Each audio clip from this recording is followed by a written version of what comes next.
بسم الله الرحمن الرحيم. اللهم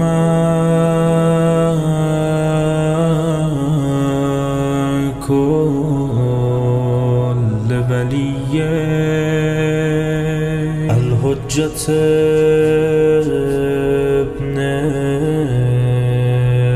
الحسن صلواتك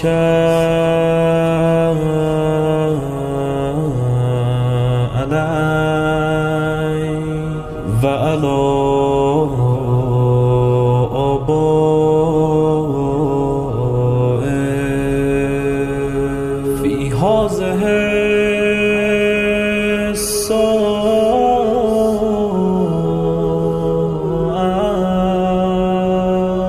وفي كل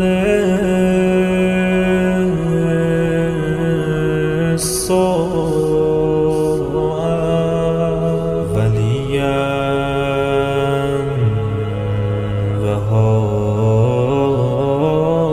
وحافظا وقائدا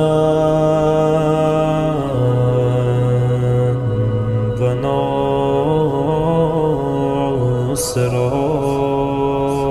ودليلا وعينا حتى تسكنه أرضك طوعا وتمتعه فيها